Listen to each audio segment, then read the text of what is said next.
Good morning बच्चों। आज हम चैप्टर फर्स्ट वास्तविक संख्याएं करने जा रहे हैं। ठीक है, देखो वास्तविक संख्याएं करने से पहले हमें कुछ और संख्याओं के बारे में पहले जानना जरूरी है जो आप पहले पढ़ चुके हो। कौन कौन सी? जैसे सबसे पहले आप लोगों ने क्या सीखा था? प्राकृत संख्या। क्या सीखी हुई है? प्राकृत संख्याएं। प्राकृत संख्याएं कौन सी होती है? जो 1 से स्टार्ट होती है, 1, 2, 3, 4 आगे बढ़ती जाती है। ये सारी क्या होती है? प्राकृत संख्याएं होती हैं। इसके बाद हमने क्या सीखा था? पूर्ण संख्याएं। क्या सीखा था? पूर्ण संख्याएं। पूर्ण संख्याएं कहां से शुरू होती है? 0 से स्टार्ट होती है। किससे शुरू होती है? 0 से। 0, 1, 2, 3, 4 आगे सारी क्या चलेंगी? चलती जाएंगी। ठीक है। इसके बाद हमने क्या सीखा था? पूर्णांक। क्या सीखा था? पूर्णांक। देखो पूर्णांक क्या होते हैं? पूर्णांक में 0 भी होता है, 1, 2, 3, 4 सारी आगे भी चलती रहेंगी, और माइनस वाली सारी रकमें भी होती है, नेगेटिव रकमें भी होती है, -1, -2, -3 ये भी सारी। ठीक है, यानी सभी ऋणात्मक संख्याएं, 0 भी और सभी प्राकृत संख्याएं वो सब मिलकर क्या बनाती हैं? पूर्णांक बनाती है। क्या बनाती है? पूर्णांक। ठीक है। अब पूर्णांक के बाद हमने क्या सीखा था? परिमेय संख्याएं। क्या सीखा था? परिमेय संख्याएं। देखो परिमेय संख्याएं कौन सी होती है? जिनको आप P/Q की फॉर्म में लिख सकते हैं। जिनको आप क्या लिख सकते हैं? P/Q की फॉर्म में, जैसे 1/2, 1/3 इनको लिखते आप, जहां पर हमेशा नीचे 0 नहीं होना चाहिए, यानी Q कभी भी 0 नहीं होता है। ठीक है, और Q 0 नहीं होता, और जो P और Q होते हैं, P और Q ये क्या हो सकते हैं? कोई भी पूर्णांक संख्या हो सकती है, क्योंकि ये माइनस की भी हो सकती है, प्लस की भी हो सकती है, पर Q 0 नहीं होगा। ऊपर 0 आ सकता है, नीचे 0 नहीं आएगा। ठीक है, तो P और Q क्या होंगे? पूर्णांक होंगे। क्या होंगे? पूर्णांक होंगे। ठीक है। अच्छा, परिमेय संख्याओं के बाद आप लोगों ने पढ़ा हुआ है अपरिमेय संख्याएं। ये 9th में पढ़ा हुआ है बच्चों आप लोगों ने, अपरिमेय संख्याएं। अपरिमेय संख्याएं कौन सी होती है? जिनको आप P/Q की फॉर्म में नहीं लिख पाएंगे। जिनको आप P/Q की फॉर्म में नहीं लिख पाएंगे, वो सारी क्या होंगी? अपरिमेय संख्याएं होंगी। ठीक है। अब अपरिमेय संख्याओं के साथ साथ हमें ये भी पता होना चाहिए कि दशमलव कैसे लिखा जाता है, दशमलव संख्याएं कैसे होती हैं। दशमलव के बारे में आप बात करते हैं तो दशमलव अपने पास 2 तरीके के होते हैं। ठीक है, एक होता है शांत दशमलव, ठीक है, और एक क्या होता है? अशांत। अब शांत का मतलब क्या होता है? शांत का मतलब वो खत्म हो जाता है। जैसे मैंने लिख दिया 0.5, 0.6 ये सारे क्या है? शांत दशमलव है, यानी इसको आगे बढ़ाना नहीं है, तो वो खत्म हो गया, तो ये क्या हो जाएंगे? शांत दशमलव। और जो भी शांत दशमलव होते हैं वो सारे क्या होते हैं बच्चों? परिमेय संख्याएं होती है। ये क्या होती हैं? परिमेय संख्याएं। क्यों? क्योंकि आप इनको 5/10 लिख सकते हो, इस 6 को क्या लिख सकते हो? 6/10 लिख सकते हो, तो ये परिमेय संख्याओं के रूप में लिख सकेंगे आप। ठीक है, तो शांत दशमलव जो होते हैं वो क्या होते हैं? परिमेय संख्याएं होती हैं। वो क्या होती हैं? परिमेय संख्याएं।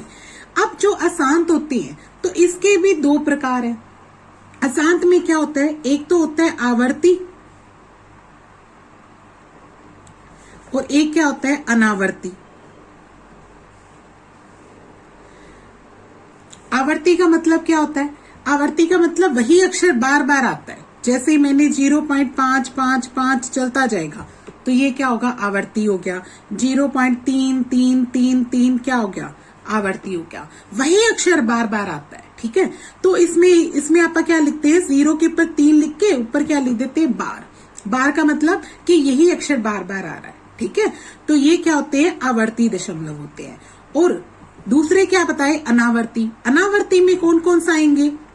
अनावर्ती में आ जाएंगे जैसे 0.5 लिख दिया, फिर 1 0, फिर 5 लिख दिया, फिर 2 0, फिर 5 लिख दिया, फिर 3 0, यानी वही अक्षर रिपीट नहीं होने चाहिए। यानी 0.1 2 3 4 5 6 अलग अलग अक्षर आए, सेम अक्षर ना आए, तो वो क्या हो जाते हैं? अनावर्ती हो जाते हैं। वो क्या हो जाते हैं? अनावर्ती। ठीक है, दशमलव 2 प्रकार का हो गया, समझ लिया ना शांत? कौन कौन सा होता है? एक आवर्ती और एक होता है अनावर्ती।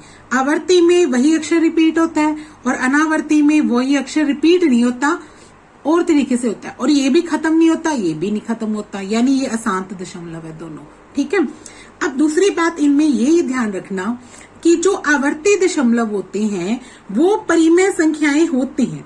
ये क्या होती हैं? परिमेय संख्याएं होती हैं। ये क्या होती है बच्चों? परिमेय संख्याएं, ठीक है। पर जो अनावर्ती होती है वो अपरिमेय होती है। जो अनावर्ती होती है वो क्या होती है? अपरिमेय। यानी आप इसको हम इसे क्या नहीं लिख सकते, इसे पी बाय क्या के फॉर्म में नहीं लिख पाएंगे। इनको आप क्या नहीं लिख पाएंगे?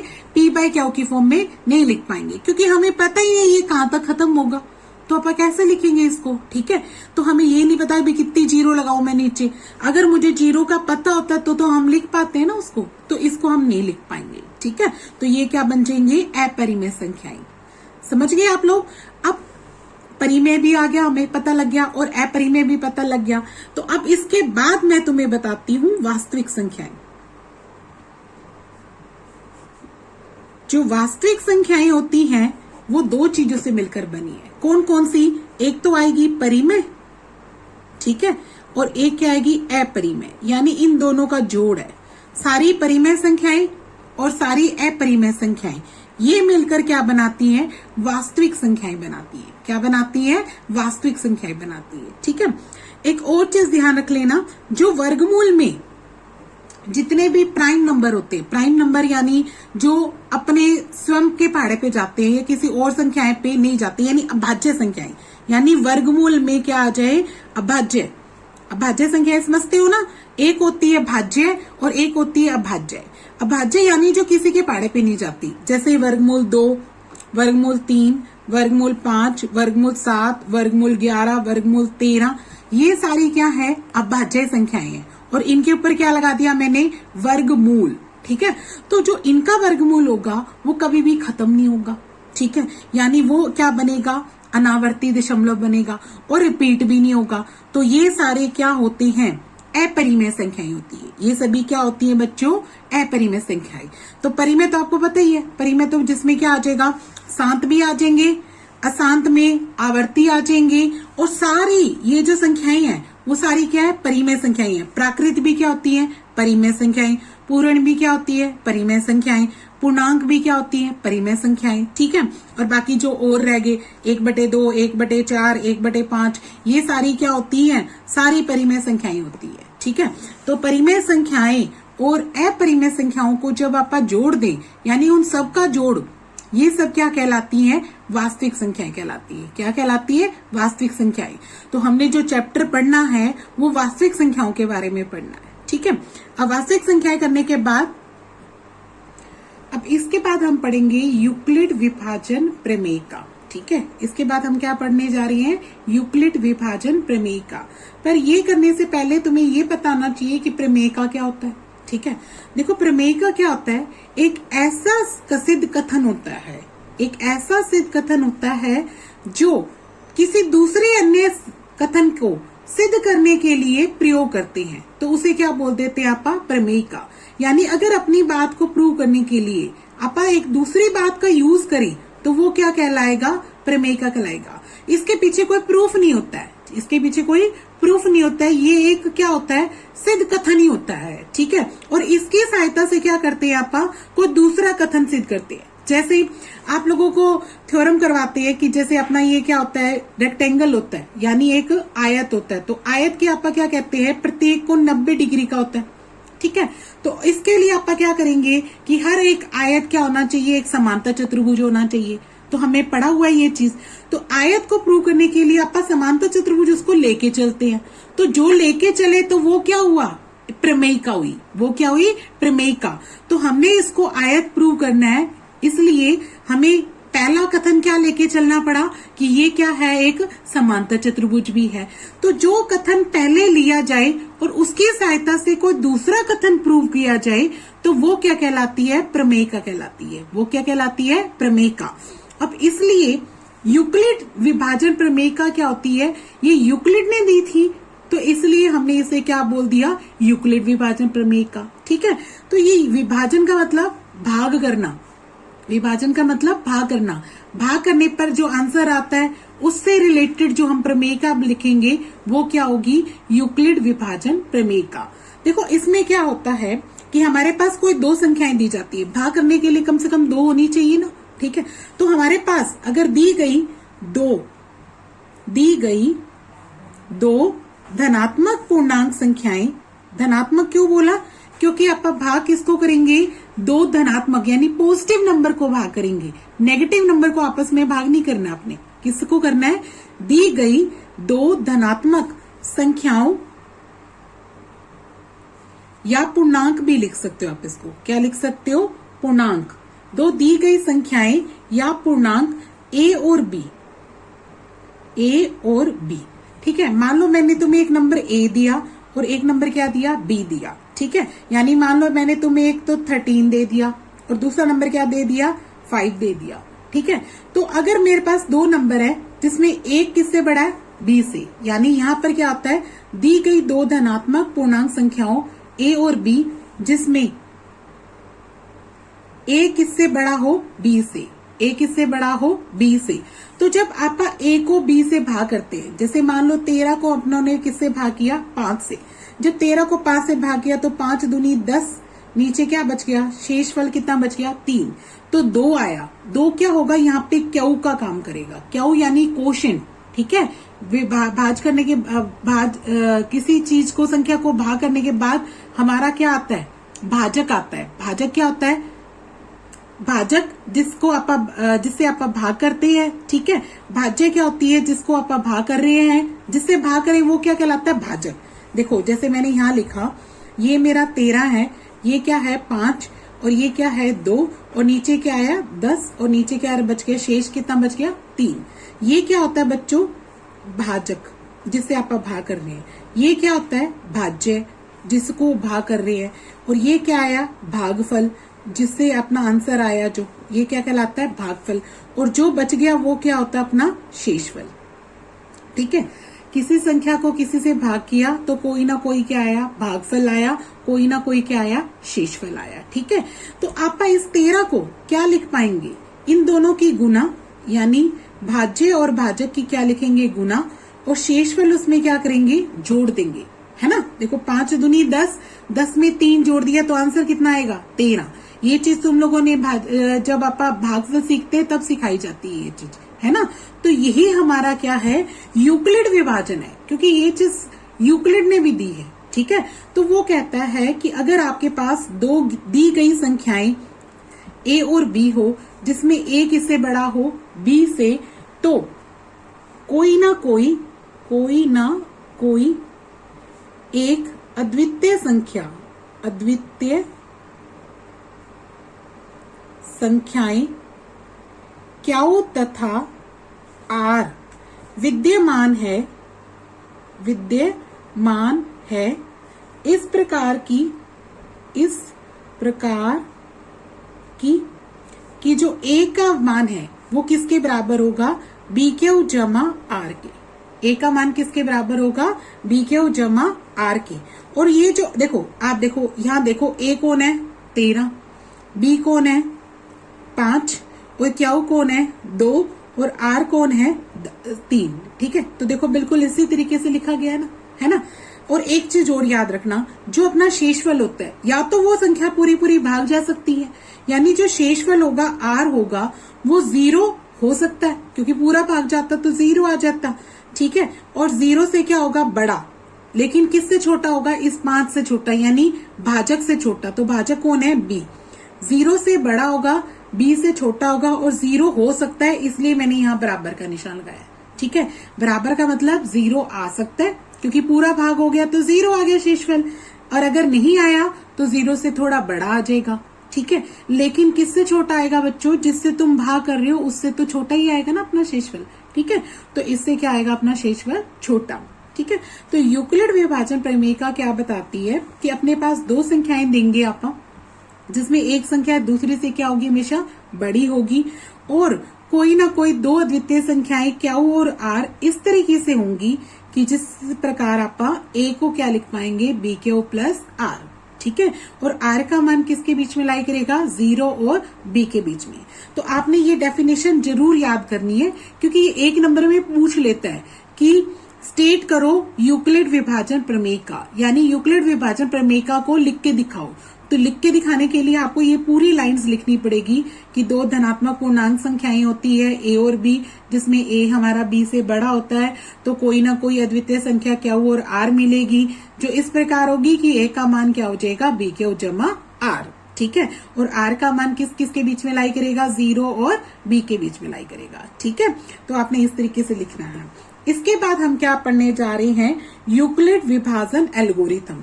एल्गोरिथम पढ़ने के लिए पहले आपको ये पता होना चाहिए कि एल्गोरिथम होता क्या है।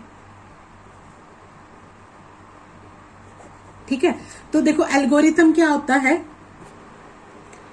अब आगे देखो बच्चों, इसके बाद हम पढ़ेंगे एल्गोरिथम। क्या पढ़ेंगे, एल्गोरिथम। ठीक है, देखो एल्गोरिथम क्या होता है, ऐसे चरण होते हैं, ऐसे सुपरिभाषित चरण। सुपरिभाषित का मतलब आप उसको समझा सकते हो, यानी ऐसे चरण जिसको आप बता सकते हैं कि अच्छे से एक्सप्लेन कर सकते हैं। ठीक है, तो ऐसे चरणों की श्रृंखला होती है जो एक विशेष प्रकार की समस्या को हल करने के लिए प्रयोग की जाती है। यानी हल करने के लिए मतलब कोई भी सॉल्व है, सम है, आप उसको सोल्व करते हैं। ठीक है, सोल्व करने के लिए जो छोटे छोटे स्टेप्स लिखते हैं। ठीक है, जैसे अगर आप कोई भाग करते हैं तो आप भाग करने के लिए क्या करते हो, सबसे बड़ी संख्या को अंदर लिखते हो। ठीक है, और छोटी संख्या को क्या लिखते हो, बाहर करते हो, फिर आप इसको भाग करते हो। तो आपने ये स्टेप किया ना, तो जो स्टेप होता है वो स्टेप पहले क्या कहलाता है, जो स्टेप्स की श्रृंखला होगी। यानी आप जो सोल्व करने के लिए आप लाइनें लिखेंगे, मतलब मान लो ये स्टेटमेंट वाला सम होता, तो पहले आप एक फर्स्ट लाइन लिखते, एक सेकंड लाइन लिखते, उसके बाद आप भाग करते, है ना। तो जो स्टेप्स किए जाते हैं, ठीक है, तो वो सारे जो श्रृंखलाएं होती है, यानी वो जो चरण बनते हैं, उन सारे चरणों को हम क्या बोलते हैं, एल्गोरिथम बोलते हैं। ठीक है, क्योंकि जो जो हमने समस्या को हल करने के लिए अलग अलग चरण किए, अलग अलग स्टेप्स किए, उन स्टेप्स को जब आप इकट्ठा बोलेंगे तो इकट्ठे बोलने में उसे क्या बोला जाएगा, एल्गोरिथम।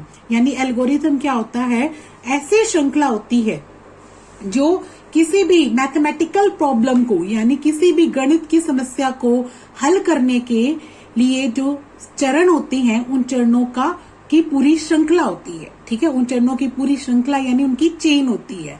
ठीक है, जैसे उसके बाद यूक्लिड विभाजन एल्गोरिथम की बात करते हैं। जो अपनों ने पढ़ना है वो क्या पढ़ना है, यूक्लिड विभाजन एल्गोरिथम।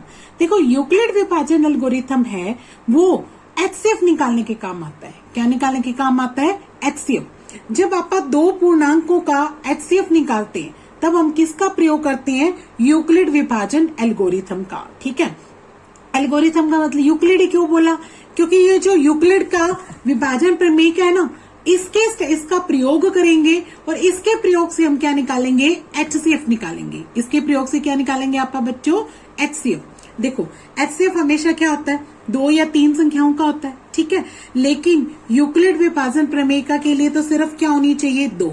तो इसलिए ये जो साधन है, यानी ये जो आपका तरीका है, वो तरीका सिर्फ 2 संख्याओं का एचसीएफ निकालने के लिए यूज कर सकते हैं, 3 के लिए नहीं कर सकते। ठीक है, तो सिर्फ 2 संख्याएं हो और एचसीएफ निकालना हो तो हम किसका प्रयोग करेंगे, यूक्लिड विभाजन प्रमेय का। ठीक है, और अगर यूक्लिड विभाजन प्रमेय का प्रयोग करके आप अपनी समस्या का हल ढूंढ लेते हैं तो वो क्या बन जाएगा, यूक्लिड विभाजन एल्गोरिथम। ठीक है, देखो उसके लिए अपने पास एचसीएफ किसका निकलता है, 2 नंबर का निकलता है। ठीक है, तो कोई भी 2 नंबर मान लो अपनी तरफ से। मैंने एक नंबर क्या माना, सी, और दूसरा नंबर क्या माना, डी। उसके लिए मुझे क्या लेना पड़ेगा, एक नंबर दूसरे से क्या लेना पड़ेगा, बड़ा। ठीक है, तो एक नंबर दूसरे से बड़ा लिया और मुझे इसका क्या निकालना है, एचसीएफ निकालना है। तो सबसे जो पहला चरण होगा उसमें आप क्या लगाएंगे, यूक्लिड विभाजन प्रमेय का। वो क्या कहती है, हम ए को क्या लिख पाते हैं, बी क्यू प्लस आर। जब ए और बी 2 संख्याएं हो जिसमें ए किससे बड़ा हो, बी से, तो कोई ना कोई क्यू और आर आता है, जिसको आप किस तरीके से लिख सकते हैं, ए को बी क्यू प्लस आर। यहाँ पे मैंने 2 संख्याएं जानबूझ के अलग अलग ली, कौन सी ली, सी और डी। अगर सी और डी है तब भी कोई ना कोई क्यू और आर आएगा ना, आएगा ना पक्का। तो हम सी को क्या लिख पाएंगे, डी क्यू प्लस आर। सी को क्या लिख पाएंगे, डी क्यू प्लस आर। जब आप उसको डी से भाग करोगे तो कोई ना कोई आंसर आएगा, और यानी वो आंसर क्या होगा, क्यू, और कोई ना कोई क्या आएगा, रिमाइंडर आएगा। तो रिमाइंडर क्या होगा, आर, शेषफल आएगा। ठीक है, अब ये जो आर होता है वो किसके बीच में लाई करता है बच्चों, 0 और डी के बीच में लाई करता है। ठीक है, अब 0 हो सकता है और डी से क्या होगा, हमेशा छोटा होगा। ठीक है, तो अगर मान लो वो 0 हो जाता फिर तो अपनी समस्या हल हो जाती। अगर हमारा R 0 आ जाता तब तो D ही क्या बन जाता, अपना HCF बन जाता। किसका? C और D का। तो दूसरा चरण यही बताता है, अगर आपका R 0 आ जाता है, ठीक है, तो अपना जो D है वही क्या बन जाएगा, C और D का HCF बन जाएगा। C और D का क्या बन जाएगा, वो HCF बन जाएगा। बाय चांस मान लो R अपना 0 नहीं आता, R अपना 0 नहीं आता, तब क्या करोगे आप? तब आप फिर से यूक्लिड विभाजन प्रमेय का प्रयोग करोगे। किन के ऊपर करोगे? अब D और R के ऊपर करोगे। अब किसके ऊपर करोगे? D और R के ऊपर, क्योंकि R 0 नहीं आया ना, तो अगला जो स्टेप होगा वो किसके साथ होगा? D और R के साथ होगा। ठीक है, तब D और R के साथ फिर से यूक्लिड विभाजन प्रमेय का प्रयोग करेंगे। ठीक है, तो क्या पता इस बार भाग हो जाए पूरा, और अगर पूरा भाग हो जाएगा तो सही है, फिर तो अपने को आगे आगे करना ही नहीं पड़ेगा। अगर मान लो ये तब तक प्रक्रिया जारी रखनी पड़ेगी जब तक कि अपना शेषफल क्या ना जाए, 0 ना जाए। जब 0 आ जाएगा तो उस स्थिति में जो भी अपना भाज्य यानी जिससे अपनों ने भाग किया वो ही अपना क्या बन जाएगा, HCF बन जाएगा। देखो आप लोगों को छोटी क्लासेस में याद है कि हम HCF निकालना सीखते थे। कैसे निकालना सीखते थे? छोटी क्लासेस में देखो, तुम्हें जैसे मान लो मैंने एक संख्या दे दी 12 और एक दे दी 65। ठीक है, मैं कहती हूँ कि इन दोनों के बीच में HCF निकाल के दिखाओ, 20 का HCF क्या आएगा। तो आप कैसे करते कि अपनों को ये पता है कि 65 किससे बड़ा है, 12 से। ठीक है, तो हम क्या करते, 65 को अंदर रखते और 12 से क्या करते, इसका भाग करते। कैसे करें? 12 12 24 12 36 12 4 48 12 5 60, 12 5 कितना आ गया, 60। ठीक है, तो 60 लिख दिया। फिर इसके बाद इसमें शेष कितना रह गया, 5। फिर इस 12 को कहाँ लिखते थे आप? इसके साथ यहाँ नीचे इधर लिख देते थे ना। ठीक है, फिर 5 से इसको फिर से भाग करने लग जाते। 5 से इसको फिर से भाग करते हैं तो ये 2 पे कट गया, 10। ठीक, अब क्या बच गया शेष, 2। फिर इस 5 को क्या लिख देते थे, यहाँ लिखते थे, इसकी भाग वाली जगह पे यहाँ लिख दिया। अब फिर से इसको भाग किया 2 को इससे, 2 दूनी 4, क्या बच गया, 1। फिर से आप इसको 2 को क्या लिख देते थे, यहाँ, और 1 से इसको 2 को भाग किया तो ये कितने हो गया, कट गया। यानी जब तक आप भाग करते रहते थे जब तक कि अपना शेषफल क्या आना जाता था, 0। तो यही HCF वैसे आप सीख चुके हैं, लेकिन ये छोटी क्लासेस में करते थे। ये कौन सी विधि होती थी, भाग विधि। ये कौन सी विधि होती थी बच्चों, भाग विधि। लेकिन भाग विधि का प्रयोग ना करके हमें किसका प्रयोग करना है, यूक्लिड विभाजन प्रमेयिका का, यूक्लिड विभाजन प्रमेयिका का। इस विधि से अपनों ने क्या निकालना है, HCF निकालना है। ठीक है, इससे तो आप बल्कि 3-3 नंबर का भी HCF निकाल लेते थे, 4 नंबर का भी HCF निकाल लिया करते थे, लेकिन यूक्लिड से आप सिर्फ 2 संख्याओं का ही HCF निकाल सकते हैं। ठीक है, तो उसमें इसी विधि का प्रयोग आप करते होते थे, लेकिन अब आप किसकी विधि का प्रयोग करेंगे HCF निकालने के लिए, यूक्लिड विभाजन प्रमेयिका का। ठीक है, अब एक्सरसाइज करते हैं। आप देखो बच्चों, पहला सवाल अपने को क्या दे रखा है, निम्नलिखित संख्याएं का HCF निकालो। निम्नलिखित संख्याओं का क्या निकालना है, HCF निकालना है, लेकिन किससे निकालना है, यूक्लिड विभाजन एल्गोरिथम से। किससे निकालना है, यूक्लिड विभाजन एल्गोरिथम से, वरना आप किसी भी तरीके से कर सकते थे। ठीक है, देखो यहाँ पे क्या कहता है, 2 संख्याएं हैं, एक है 135 और दूसरी संख्या क्या है, 225। 135 और 225 का क्या निकालना है, मुझे HCF ज्ञात करना है। तो कैसे निकालूंगी, यूक्लिड विभाजन से। कैसे करते हैं, देखो सबसे पहले लिख लेते हैं, हमारे पास 2 संख्याएं हैं, HCF हमें निकालना है किसका, 135 और 225 का। देखो ये A है, ये B है, यानी एक बड़ा मान लो, ये A मान लो, इसको B मान लो। ठीक है, ये अपना A है क्योंकि जो बड़ी संख्या होती है आप इसको बड़ा मानते हैं, और ये क्या है, B है। क्या लिखेंगे यहाँ पर, 225 है वो किससे बड़ा है, 135 से, है ना। 225 किससे बड़ा है, 135 से। तो हम क्या लगा सकते हैं इस पे, यूक्लिड विभाजन एल्गोरिथम। लेकिन इससे करने से पहले रफ में आपने इधर यहाँ पे क्या लिख लो, रफ वर्क। ये फेयर कॉपी में मतलब लिखना है, लेकिन ये पेपर में दिखाने की जरूरत नहीं है। अगर लिखाओगे तो भी गलत नहीं है, लेकिन ये रफ में ही लिखना आपने, फेयर में आपने ये लिखना है। इधर देखो आपने क्या करना है, 225 को HCF निकालने के लिए जो पुरानी विधि थी ना, उसी विधि का प्रयोग करो। उसका प्रयोग करेंगे आप यहाँ पे भी, इसकी हेल्प से आप ये इजीली लिख पाएंगे। कैसे, जैसे 225 है, आपने इसको 135 से भाग करना है, ठीक है। तो 135 से भाग करते हैं तो ये 1 पे ही जा रहा है, 135 से भाग किया, ये आया 135 इसके नीचे, तो मेरा कितना बचता है, शेष आ जाएगा ये 12 में से 3 गए 9। फिर मैंने 135 को कहाँ लिखना है, अंदर लिखना है, ठीक है। फिर 135 से 90 को भाग करते हैं तो 90 दूनी 90 एकम 90, 90 ही रहेगा, 90 का 90 आ गया। अब मेरा कितना बचता है, 45 बचता है, ठीक है। फिर मैंने 45 से इस 90 को भाग किया तो 45 दूनी 90, पूरा चला गया, पूरा चला गया। तो आप देखो ये जो लास्ट अपना जो भाजक बचता है जिसे आप भाग करते हैं वही क्या होता है, अपना एचसीएफ होता है ना। यानी एचसीएफ कितना आ जाएगा, 135 और 225 का एचसीएफ कितना आ जाएगा, 45 आ जाएगा, जो लास्ट वाली रकम है वो आ जाएगा, ठीक है। अब देखो इसमें कैसे लिखना है आप लोगों ने, फेयर कॉपी में कैसे लिखना है, ऐसे लिखना है कि अपने पास दो नंबर है, एक है 225, दूसरा क्या है 135। 225 किससे बड़ा है बच्चों, 135 से, ठीक है। तो क्या लिखेंगे, इसके बाद लिखेंगे तो यूक्लिड विभाजन प्रमेयिका द्वारा, क्या लिखेंगे, यूक्लिड विभाजन प्रमेयिका द्वारा। आप 225 को क्या लिख पाएंगे, 225 को क्या लिखेंगे, देखो 135 गुना 1 और शेषफल के नाम पे क्या लिखेंगे, 90, ठीक है। आप लिखेंगे 135 गुना 1 और क्या लिख देंगे, शेषफल क्या लिख देंगे, 90।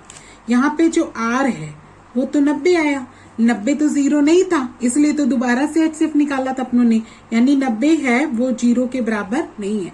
तो क्या लिखेंगे, दोबारा यूक्लिड विभाजन प्रमेयिका से, यूक्लिड विभाजन प्रमेयिका द्वारा। अब आप किसका एचसीएफ निकालेंगे, एचसीएफ निकालेंगे 135 और 90 का, ठीक है। कैसे निकालेंगे, यहाँ पे 135 किससे बड़ा बच्चों, 90 से, तो हम 135 को क्या लिख पाएंगे, 90 गुना 1, 90 को किससे गुना की 1, और शेषफल कितना है यहाँ पे 45, शेषफल कितना है यहाँ पे 45, ठीक है। तो 90 गुना 1 प्लस में क्या लिख दिया 45, तो ये कौन है अपना शेषफल, शेषफल कितना है यहाँ पे 45, वो 0 नहीं है, अभी भी 0 नहीं है। तो फिर क्या लिखेंगे, दोबारा यूक्लिड विभाजन प्रमेयिका से, यूक्लिड विभाजन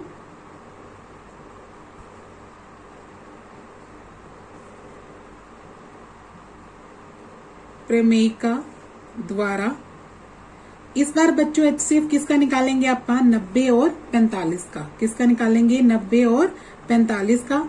इसमें 90 किससे बड़ा है, 45 से, तो हम इस 90 को क्या लिख पाएंगे, 45 गुना 2, क्या लिख पाएंगे, 45 गुना 2, और शेषफल कितना आएगा 0, क्योंकि अब तो 0 आ ही गया, अब तो पूरा पूरा भाग चला गया, 90 तो 45 दूनी 90 होता है ना। तो यहाँ पे जो आर आया वो क्या आ गया, 0 आ गया, आर क्या आ गया यहाँ पे 0, तो 0 आ गया, तो इसका मतलब फिनिश, यानी इसका मतलब जो 45 ही बना वही क्या बन जाएगा, एचसीएफ बन जाएगा। इसलिए एचसीएफ किसका 135 और 225 का एचसीएफ कितना आ जाएगा, 45 आ जाएगा, ठीक है। अब नेक्स्ट देखो सेकंड पार्ट है जो इसका, सेकंड पार्ट में अपने पास 196 और दूसरी संख्या कितनी दे रखी है, 38,220, ठीक है। देखो 196 और 38,220 में बड़ा कौन है, 38,220, ठीक है। तो यहाँ पर हमारे पास 38,220 है, वो किससे बड़ा है, 196 से, ठीक है। पहले रफ में क्या करना, वही एचसीएफ निकाल लेना, जैसे पहले सवाल में आपने एचसीएफ निकाला था ना भाग विधि से, उसी विधि से पहले आप एचसीएफ निकालेंगे। 38,220 को अंदर रखेंगे, भाग किससे करेंगे, 196 पे, पहले 1 पे जाएगा 196, तो ये बच गया अपना, फिर 9 पे करेंगे तो 1764, फिर 980 बच गया, फिर 196 पे 5 पे ये पूरा चला गया, यानी इस बार पहली बार ही में ही शेषफल कितना आ गया, 0, शेषफल नहीं बचा, इसलिए एचसीएफ तो क्या आ जाएगा 196 और 38,220 का एचसीएफ कितना आ जाएगा अपने पास 195 आ जाएगा, ठीक है, सॉरी 196 आ जाएगा, कितना आ जाएगा 196, क्योंकि दोनों का जो एचसीएफ निकला इसी से कर दिया ना भाग, तो एक बार में ही सोल्व हो गया। तो इसका एचसीएफ कितना आ जाएगा अपना 196। ठीक है, देखो अब यहाँ पर क्या है 38,220 को आप क्या लिखेंगे, 196 से क्या लिखेंगे, बड़ा है। तो हमने यूक्लिड विभाजन प्रमेय का लिखा और हमने 38,220 को क्या लिखना है, इन दोनों की गुना, 196 की गुना किससे आएगी, 195 से, और उसमें शेषफल कितना जोड़ देंगे बच्चों आपका 0, क्योंकि इस बार शेषफल कितना है अपना 0। तो यानी एचसीएफ कितना आ जाएगा 196 और 38,220 का 196 ही आ जाएगा। ठीक है, अब इसका जो तीसरा भाग है वो तीसरा भाग कैसे करेंगे वो देखो। अब तीसरे भाग में देखो दो नंबर अपने पास 867 और 255। ठीक है, 867 और 255 का अपनों एचसीएफ निकालना है, इसी विधि से करेंगे। पहले 867 को 255 से भाग करते हैं तो 3 नंबर पे गया 765 और बचा कितना 102। फिर मैंने 255 को अंदर लिखा और अब इस बार किससे भाग करना है, मुझे 102 से भाग करना है 255 को। तो 2 से 2 के पाड़े में जाता है 204 पे, बचा कितना शेषफल 51। फिर ये जो बचा हुआ 102 है वो अंदर लिख लो और 51 के पाड़े पर 102 पूरा चला गया तो अपना शेषफल कितना रह गया 0। तो यानी एचसीएफ क्या आता है, जो लास्ट में भाजक बचता है यानी जिससे भाग किया वही एचसीएफ हो जाएगा। तो एचसीएफ कितना आ जाएगा अपना 51। इसको यूक्लिड से कैसे करेंगे, क्योंकि ये तो अपने रफवक है, कैसे करना है फेयर में, ऐसे लिखना है। यहाँ पर 867 है वो 255 से क्या है बड़ा, तो यूक्लिड विभाजन प्रमेयिका से हमने क्या किया, 867 को हम क्या लिख पाए 255 गुना 3 और 102 उसमें जोड़ दिया, यानी BQ प्लस R की फॉर्म में लिख दिया इसको। ठीक है, और जो R था 102 वो अभी भी 0 नहीं है, तो हमने इस पर क्या लगा दिया, यूक्लिड विभाजन प्रमेय का। फिर से एचसीएफ निकाला, किस किस का, अब 255 और 102 का। फिर हमने 255 और 102 का एचसीएफ निकालने के लिए फिर से भाग विधि की, तो 102 के ऊपर 2 नंबर पे गया और 51 शेषफल रह गया। यानी हम 255 को क्या लिख पाए 102 गुना 2 और प्लस में क्या लिख दिया 51।